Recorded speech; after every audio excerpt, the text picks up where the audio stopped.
Okay, but I will need a lot of help. You know what? Don't put any pressure on yourself. For me, I just slowly started to think, I can't live like this. I can't wake up with a black cloud over my head and not know why, you know? I was fed up of being controlled by my past and not living in the now.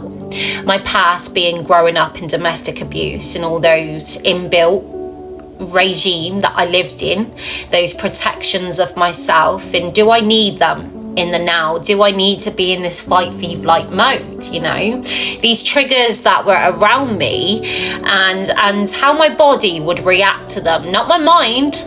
Because in times it was my body. A confrontation I witnessed at work the one day, and I literally froze to the floor. My spine was tingling as I literally, and that feeling was not I could understand that I've felt this feeling before, and that was a part of my past. And then it was, you know, the thing is, when you witness and you go through that bodily reaction, before I started to understand and connect and go, that's the aftermath, I would then fall, because I had been overwhelmed with all this sadness, all these feelings, all this fear, anger at myself for reacting that way, and all this, just too much, you know, too much for me to deal with. So I just crumble, you know, and then I started to just, the more I started to do that, the more I started to acknowledge when my body would react like that, or my mind would start to slip, I'd start to process what's happened to me day before that. Is there anything happened? Have I watched a film that could have triggered me? Start to look for the triggers so you can understand them. Go into the nail bar, because the one new year I convinced myself I'm going to start doing that, in going to that nail bar, in processing all the emotions and feelings of disgust I had for myself, the grossness, the sheer, but I'm wasting money. That money could go somewhere else, as I'm placing myself to the back of the queue like I don't deserve. Now, is this irrational? If I look around me, my work colleagues, my family members, you know, my sister-in-law, she gets her nails done, her eyelashes, she works just like me. Why am I different? Why am I feeling like this? In that trip to that nail bar, that first trip, I felt so gross and disgusting, and I knew that this wasn't right, you know, and it comes from that regime of not feeling good enough, being told you're not good enough, and I persevered, and I went back to that nail bar next time I had my nails done, and I felt gross, but every trip back it felt better and better, and now I walk to that nail bar and I go because I deserve to go. You know, it's unpicking, and we can build up to deserving. It was going to my daughter's school and seeing a little girl crying because her parents hadn't turned up, and feeling this overwhelming sadness just surge up my body as I'm fighting the urge to cry for this little girl who's crying. Then processing that.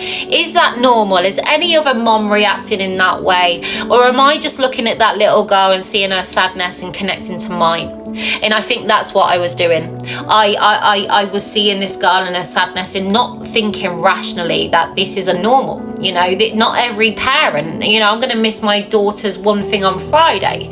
You know, this happens. This isn't abuse. This girl isn't feeling the sadness that you did. That was a trigger, this little girl crying in the corner for me. Like little things, you know, a movie.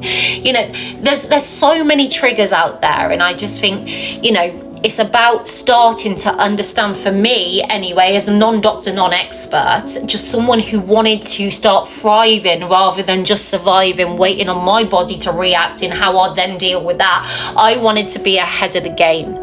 So then I just started to analyse these overblown reactions in me, in the similarities to how my life was to how it is now, in sort of taking a step back and looking at it and going, now, what is that?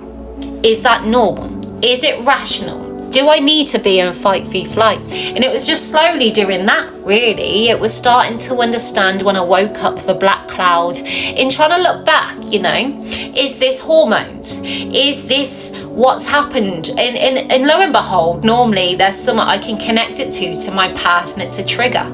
And once you know it helps you to understand, but also it helps you be prepared. So should you walk into a situation or have a situation, you're already knowing, I could react to this, you know, and that's how I slowly did it, you know. It's not easy, but like I said, don't put any pressure on yourself. Just slowly start to process your emotions, and even when you're calm, process them. Then when there's a peak, you know, just question yourself and everything that's happened around it and see if there's something there. Then if there is, you can red flag, pin it, and red flag that's your trauma, your body reactions, rather than looking for the red flags around everyone else. Because reality is, when the shit does hit the fan, we do know what to do. We tend to sit there getting angry and stressed over the little shit.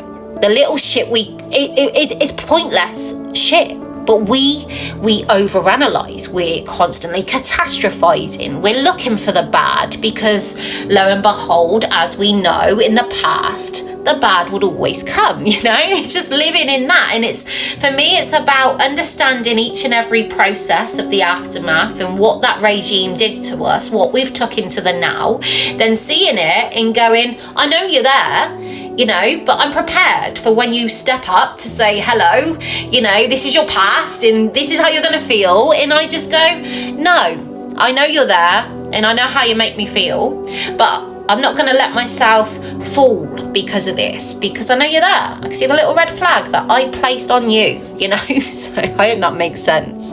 But honestly, don't put any pressure on yourself. Just start to feel you. And I know we live in our feels a lot, but I mean start to feel you in a controlled way. Start to segregate and understand it all, you know. Big hugs.